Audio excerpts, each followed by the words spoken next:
These same pseudo-conservative conciliar Catholics claim that religious liberty would be an appropriate disposition for our times on the grounds that it would be aimed at tolerating evil in society. If this doctrine is so necessary, it is not because the world has become better, but precisely because it has not stopped getting worse. It is indeed sometimes indispensable to tolerate evil acts to avoid bigger ones. If the French state suddenly became Catholic again in the 21st century, it would commit madness by prohibiting certain false religions in the public space overnight. We would have likely a civil war on our hands. Here again, no Catholic faithful to the tradition disputes the need for tolerance. It is sometimes an absolute necessity and cannot, in certain circumstances, be contravened. Those who accuse us of rejecting all forms of tolerance are either ignorant or liars. We firmly condemn religious freedom because this doctrine does not entail tolerating evil at all. Tolerance is necessarily based on external circumstances which must be taken into account. Religious freedom, for the umpteenth time, is not founded on a subjective disposition, but on human dignity and the very nature of mankind. These things, as we have seen, are perfectly independent of all external considerations. In a 99% Catholic society, where there would be no need to tolerate false religions, we would still be obliged to respect the freedom to show the special value of heresy.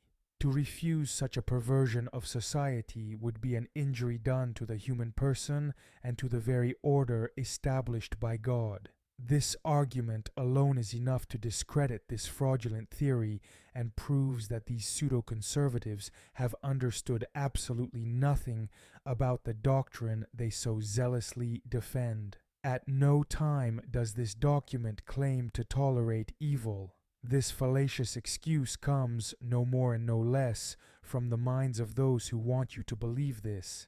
They attribute to the Second Vatican Council things it never said.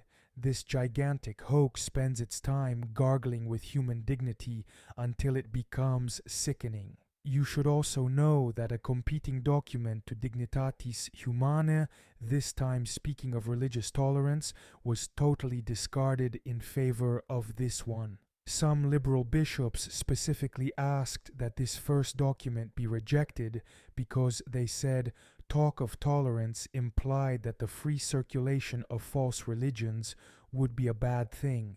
They, therefore, considered this liberal doctrine to be fundamentally good. If that is not enough to convince you, let me present you with some other compelling evidence. The pseudo-conservatives are careful not to tell you that Dignitatis Humanae clearly gives us the purpose of religious freedom.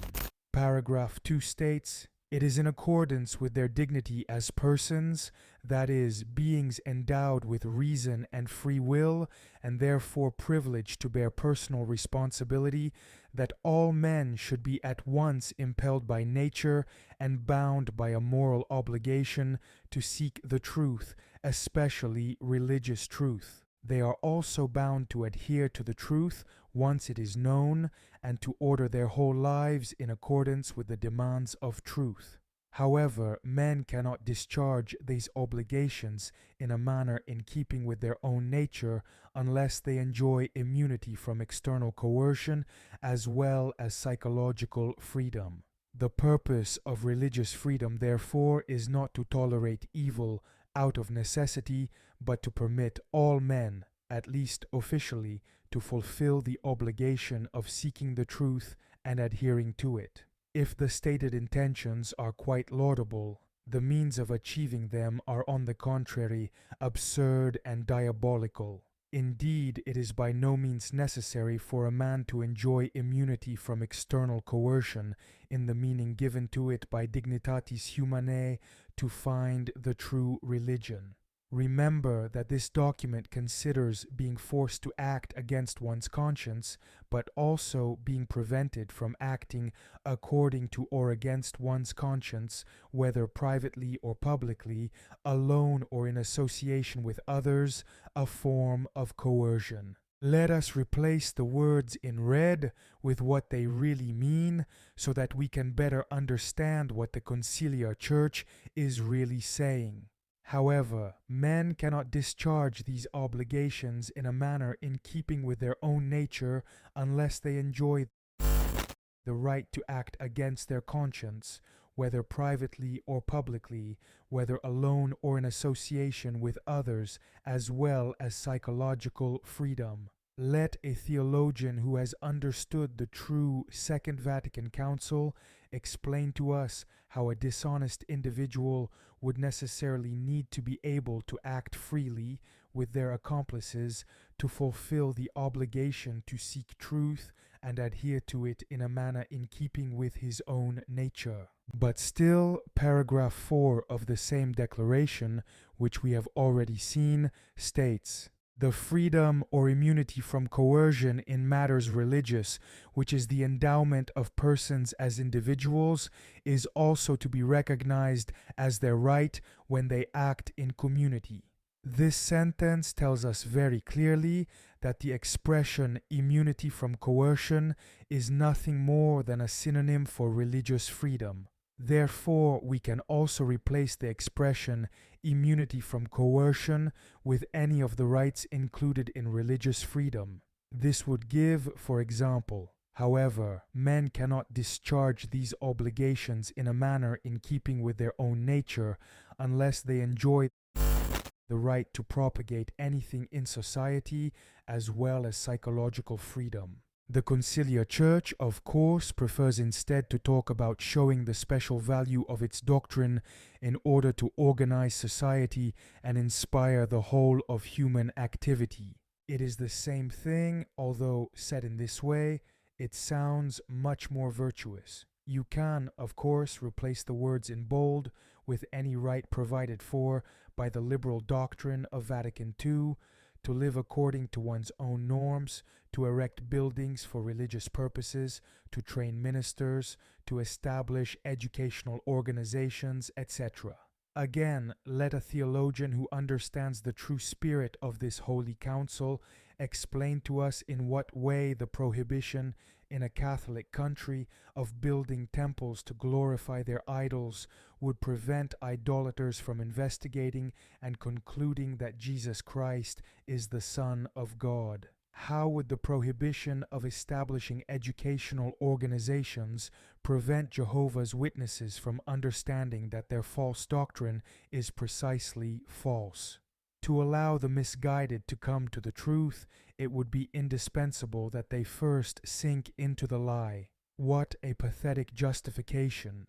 The Church has fought heresy to prevent it from claiming more and more victims. By only allowing the true religion in the public sphere, it allowed any man to find the truth whenever he wanted to. Nowadays, we have time to die many times before we can go around all the sects that promise so much and yet only bring death. The conciliar church will never explain its doctrine clearly to avoid being unmasked.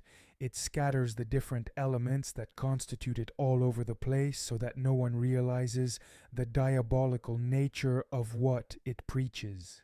The proof of this is that when we ourselves put the different elements of religious liberty in their place, we see very clearly that it is stupid and evil. This moral liberalism puts honest people in even greater danger because it gives the bad guys a much wider field of action to abuse them. To manipulate us, Vatican II delights itself in amalgams. There no longer is the freedom of the act of faith on one side and liberalism on the other. In its eyes, there is only religious freedom. In the same way, there no longer is religious freedom for the Catholic Church and possibly a certain tolerance of false religions, but only the immunity from external coercion.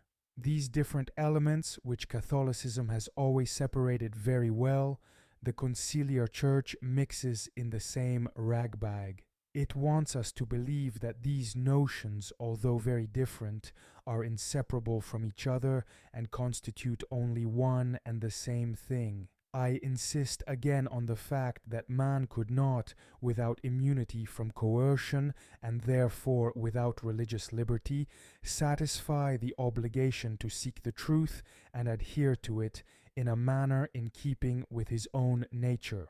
Since human nature does not change, mankind could never, at any time, have fulfilled this obligation in a manner in keeping with its own nature without religious freedom. This proves once again formally that the purpose of this doctrine is timeless and universal. We can still read in this sordid statement, since the common welfare of society consists in the entirety of those conditions of social life under which men enjoy the possibility of achieving their own perfection in a certain fullness of measure and also with some relative ease, it chiefly consists in the protection of the rights and in the performance of the duties of the human person. Therefore, the care of the right to religious freedom devolves upon the whole citizenry, upon social groups, upon government, and upon the church and other religious communities in virtue of the duty of all toward the common welfare and in the manner proper to each. It is clearly stated here that religious freedom would be a part of the common good. Contrary to what some would have us believe, it can in no way be a question of freedom of the act of faith alone or of a just tolerance invented from scratch. I recall that the expression religious freedom is a denomination referring to a set of prerogatives granted to anyone and giving the right to propagate in all legitimacy any false religion. In other words, the freedom to spread beliefs and practices that the Church considers diabolical, whatever one's motives, would be a part of those social conditions under which men enjoy the possibility of achieving their own perfection, and thus holiness, in a certain fullness of measure and with some relative ease. How can some pseudo-conservatives claim that this doctrine only tolerates evil? It glorifies, however, moral liberalism in terms that could not be more laudatory even if it were about our sacraments. But still, as we have just seen, a man could not satisfy, in a manner in keeping with his own nature, the obligation to seek the truth and adhere to it without religious freedom. Consequently, since religious freedom would be indispensable to him, whatever the time and place, it would necessarily be part of the timeless and universal common good of humanity. Through Dignitatis Humanae, the Conciliar Church is therefore simply describing its social ideal. It considers that every society should always be governed according to the principles outlined in this document. See for yourself what it says. This right of the human person to religious freedom is to be recognized in the constitutional law whereby society is governed, and thus it is to become a civil right. A right founded on human dignity and the very nature of man, once recognized as a civil right in the constitutional law, could no longer be removed from it. Such an action would not only be a social regression, but would also violate the human being himself by depriving him of what belongs directly to him. Are you, conciliar Catholics, even aware of the moral responsibility you assume in recognizing as a civil right the freedom to propagate anything and everything over the entire surface of the earth? Not being able to prevent this is one thing, but recognizing its legitimacy is another. Let's continue with this new excerpt. The protection and promotion of the inviolable rights of man rank among the essential duties of government. Saying that the state would have the essential duty of showing tolerance or guaranteeing the freedom of the act of faith would remain perfectly Catholic.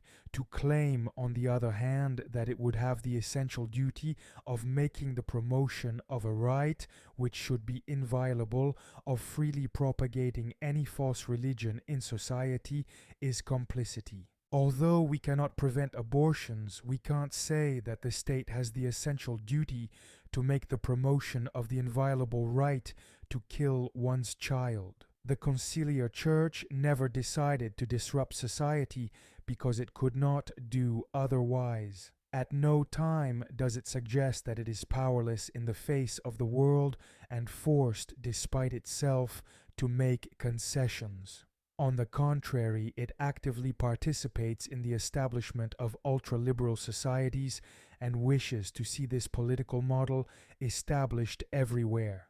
In paragraph 12 of the same document, it is written, "In faithfulness, therefore, to the truth of the gospel, the Church is following the way of Christ and the apostles when she recognizes and gives support to the principle of religious freedom as befitting the dignity of man and as being in accord with divine revelation. Throughout the ages, the Church has kept safe and handed on the doctrine received from the Master and from the apostles." At the risk of repeating myself, how is it possible to claim that the conciliar church merely tolerates evil when it supports freedom that consists, among other things, in showing the special value of anything and everything to organize society and inspire the whole of human activity? Once again, we cannot prevent abortions, but can we support the freedom to murder innocent children? Would we be talking, moreover, about showing the special value of this abominable act